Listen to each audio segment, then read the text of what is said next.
चलिए आज ओकाड़ा की गलियों में चलते हैं और एक ऐसी कहानी सुनते हैं जो किसी भूत प्रेत की दास्तान से कहीं ज्यादा अजीब और ताकतवर है। ये एक ऐसे राज की कहानी है जो शायद आज तक कोई नहीं समझ सका। तो आइए मिलकर इस राज से पर्दा उठाते हैं। सबसे पहला और सबसे बड़ा सवाल तो यही है, क्या ये मुमकिन है कि ईंट और गारे से बना एक मकान, वो भी एक खंडर, किसी इंसान की किस्मत को खाक से उठाकर आसमान पर पहुंचा दे? सोचने वाली बात है ना? तो आइए कहानी के पहले हिस्से में चलते हैं। इस पुरस्कार मकान के अंदर झांकते हैं और देखते हैं कि इसकी दीवारों के पीछे आखिर चल क्या रहा था। जरा तस्वर कीजिए उस मकान का। दीवारों से पलस्तर ऐसे गिर रहा था जैसे वो आंसू बहा रही हों। छत इतनी खस्ता हाल के परिंदे भी इस पर घोंसला बनाने से डरते थे। ये बस एक मकान नहीं था, ये तो जैसे बदकिस्मती की जीती जागती तस्वीर हो। अब यहाँ से कहानी दिलचस्प होती है। नज़ीर की कहानी को देखिए। एक ऐसा शख्स जो बिल्कुल कंगाल था, कर्ज में डूबा हुआ, अपने भूखे बच्चों के साथ इस मकान में पनाह लेता है। लेकिन सिर्फ चंद हफ्तों में उसकी दुनिया ही बदल जाती है। जो कल तक रोटी को तरस रहा था, आज एक बड़ी फैक्ट्री का मालिक बनकर चमकती गाड़ी में बैठकर जा रहा है। ये सब हुआ कैसे? कोई मौजज़ा था क्या? और सबसे अजीब बात तो ये थी कि नज़ीर ने इस घर को बस छोड़ दिया, ना उसे बेचा ना किराए पर दिया, बस ऐसे गया जैसे कभी यहाँ था ही नहीं। आखिर ऐसा क्यों?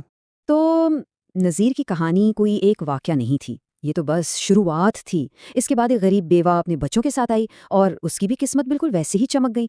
तो इस घर के कुछ उसूल बन गए थे। कोई उसे खरीदता नहीं था, कोई उसे बेचता नहीं था। यहाँ सिर्फ वो आता था जिसके पास दुनिया में कोई और ठिकाना नहीं बचता था। वो आते, अपनी तकदीर बदलते और हमेशा के लिए चले जाते।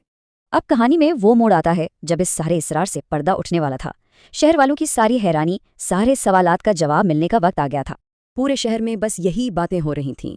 क्या इस खंडर के नीचे कोई खजाना छुपा है, या कोई जिन भूत है जो मदद करता है? भाई आखिर इस मलबे के ढेर में ऐसा क्या था? हर कोई अपनी अपनी कहानियां बना रहा था। और फिर मोहल्ले के एक दाना बुजुर्ग ने सबको जमा किया और इस राज से पर्दा उठाया। उन्होंने कहा, जिसे तुम एक मकान समझ रहे हो, वो दरअसल मकान नहीं बल्कि इंसान का बुरा वक्त है। बस इस एक जुमले ने सब कुछ वाजे कर दिया। तो जब ये राज खुला कि वो मकान दरअसल बुरे वक्त की एक मिसाल है, तो अब सवाल ये उठता है कि ये जादू काम कैसे करता है?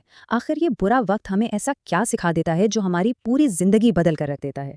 बुजुर्ग ने आगे समझाया कि इस घर में कोई शौक से नहीं आता। ये तो हालात होते हैं, मजबूरियां होती हैं जो इंसान को घसीट कर इस दहलीज पर ले आती हैं। और ये जो बुरे वक्त का स्कूल है ना, इसके निसाब बहुत कमाल का है। पहला सबक तन्हाई सिखाती है कि अपनी जंग खुद लड़ो। दूसरा सबक गुर्बत सिखाती है कि मेहनत के बगैर कुछ हासिल नहीं होता। और तीसरा और सबसे अहम सबक, जब कोई साथ नहीं होता तो इंसान ऊपर वाले के सबसे करीब हो जाता है। चलिए अब कहानी के आखिरी हिस्से की तरफ बढ़ते हैं, जहाँ कामयाबी की चमक तो है लेकिन उसके पीछे गहरा और तिल्ख साया भी है। यहाँ जरा इस फर्क को देखिए। जब वो लोग मकान के अंदर थे तो उनके पास सिर्फ मायूसी, तन्हाई और जिदोजहद थी, और जब वो बाहर निकले तो कोठियाँ, गाड़ियाँ, कामयाबी, सब कुछ उनके कदमों में था। लेकिन इस कहानी का सबसे बड़ा अलमिया जानते हैं क्या है? ये कि इस स्कूल से कामयाब होकर निकलने वाला कोई भी शख्स कभी मुड़कर उसे देखना भी नहीं चाहता। क्यों? क्योंकि वो जगह उन्हें अपनी बेबसी, अपने आंसुओं और अपने दुखों की याद दिलाती है। और ये एक जुमला इस पूरी कहानी का खुलासा है। बुरा वक्त वो दरसगाह है जहाँ फीस आंसू और सब्र हैं, लेकिन डिग्री कामयाबी की मिलती है। इससे बेहतर इस हकीकत को शायद ही बयान किया जा सकता है। तो आखिर में ये कहानी हमें एक बहुत बड़े सवाल के साथ छोड़ जाती है। अगर वाकई मुश्किलात ही कामयाबी की बुनियाद हैं, तो फिर हम सब इनसे इतना डरते क्यों हैं, इनसे भागते क्यों हैं?